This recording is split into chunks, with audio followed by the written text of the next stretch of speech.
Selamat pagi, Bu. Perkenalkan nama saya Karen Apuk Kristina Manalu dengan NIM 31S24008. Pada saat ini saya akan membawakan presentasi itu mengenai heat condition with a chemical heat source. Perkenalan. Pemodelan ini menerapkan prinsip kekekalan energi yang menggabungkan mekanisme konduksi molekuler, konveksi oleh aliran fluida, dan laju produksi panas dari reaksi kimia ke dalam satu kesatuan persamaan raca energi. Untuk menyelesaikannya, sistem reaktor dibagi menjadi tiga zona utama, yaitu area aliran sebelum masuk katalis, area tumpukan katalis tempat panas bereaksi, dan area aliran setelah melewati katalis.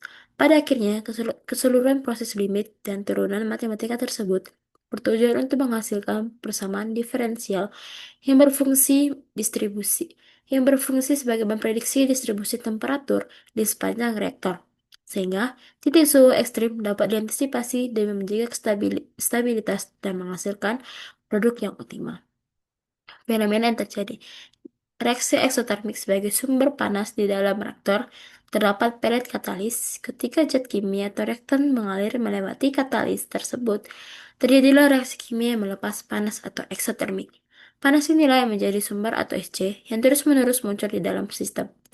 Perpindahan panas multimoda.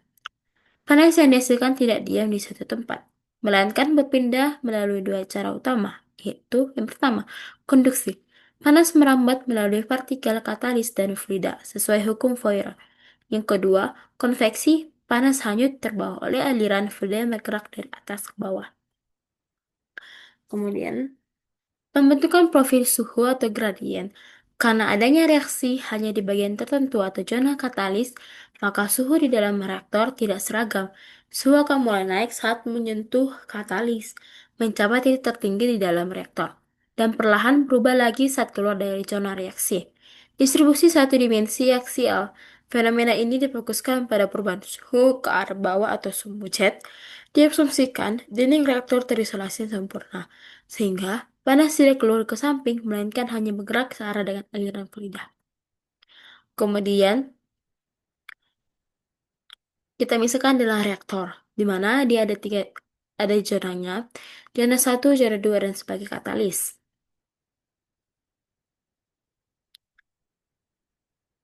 Pada silinder ini berisi butiran-butiran kecil yang disebut sebagai katalis.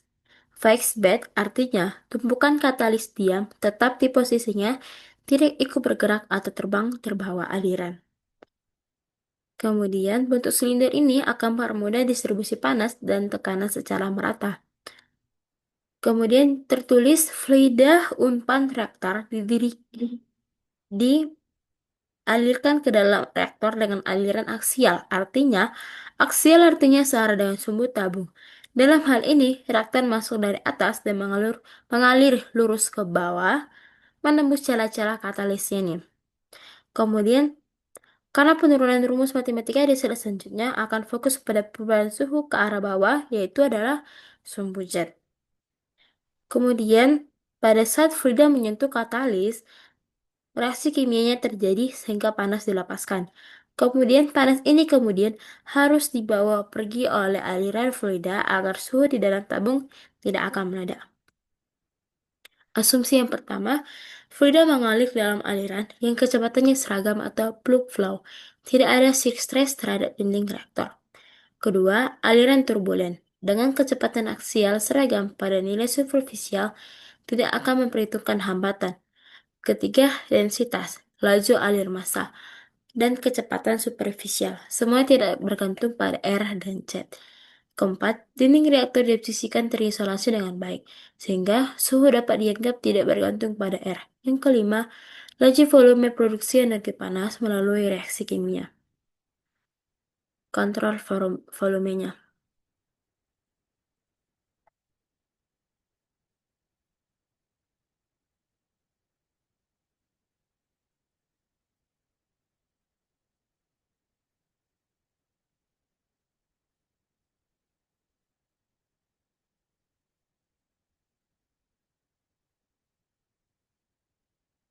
Pembagian Pada gambar ini adalah silindernya, maka reaktor dibagi secara vertikal menjadi tiga bagian berdasarkan posisi katalisnya, yaitu pada zona 1, di mana Z kurang dari 0, bagian atas tempat gas atau cairan masuk, belum ada reaksi di sini, sehingga suhunya akan masih stabil.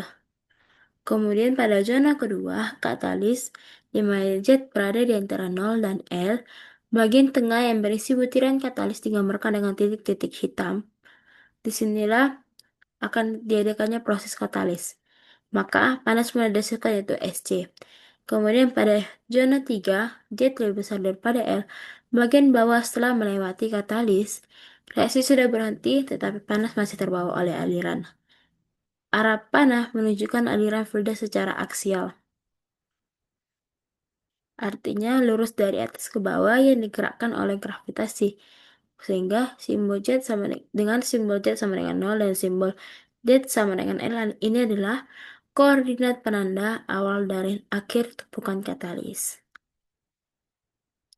Kemudian delta Z ini menunjukkan ketebalan irisan yang sangat tipis dalam matematika. Irisan ini nantinya akan dibuat sekecil mungkin sehingga limit delta Z sama dengan 0 untuk menghasilkan persamaan diferensial. Neraca energinya. Laju panas masuk dikurang laju panas keluar ditambah laju produksi panas sama dengan 0. Dengan Qz di mana Z dikurang Qz di mana Z ditambah delta Z dikali VR kuadrat sebagai konduksi ditambah MCP delta T di mana Z dikurang MCP delta T di mana Z ditambah delta Z dikali VR kuadrat sebagai konveksi ditambah delta Z VR kuadrat dikali SC sama dengan 0 sebagai disipasi panas. Neraca energi. Dari hasil persamaan tadi, kita bagikan dengan VR kuadrat delta I. Sehingga delta dibagikan dengan VR kuadrat delta Z. Sehingga akan menghasilkan yaitu QZ di mana Z dikurang QZ di mana Z ditambah delta Z per delta Z ditambah rho V CP dikali T dikurang T0 di mana Z dikurang T dikurang T0 di mana Z dikali Z di mana Z sama dengan di mana rho VCP dikali T dikurang T0 di mana Z dikurang T dikurang T0 dikali Z di mana Z ditambah delta Z per delta Z ditambah SC sama dengan 0. Sehingga persamaannya ini kita limitkan sehingga dia akan menghasilkan persamaan diferensial dengan diferensialnya adalah persamaan diferensialnya minus dQz per dz. Jadi rho VCP dTz per dz ditambah SC sama dengan 0. QZ-nya ini dirubah ke dalam persamaan hukum Faraday, di mana hukum Faraday itu adalah QZ sama dengan minus K dt per dz. Sehingga persamaan akhirnya akan menjadi rho VCP dTz per dz sama dengan K d kuadrat T per dz kuadrat ditambah SC. K-nya ini kita rubah ke dalam menjadi KF. Sehingga KF ZZ di mana D kuadrat T di per dz ditambah SC sama dengan rho VCP dt per dz sebagai persamaan pertama. Karena adanya tiga zona, maka zona 1 Z lebih kecil daripada 0 dengan rho VCP dt1 per dz sama dengan KF ZZ d kuadrat t1 per dz kuadrat. Dengan zona 2, Z berada di antara 0 dan L, sehingga rho VCP dt2 per dz sama dengan KF ZZ dikali d kuadrat t2 per dz kuadrat ditambah SC dikali F. Dengan zona 3, Z lebih besar daripada L, di mana rho VCP dt3 per dz sama dengan KF ZZ d kuadrat t3 per dz kuadrat. Ini merupakan disipasi panas dan hanya terjadi pada zona 2.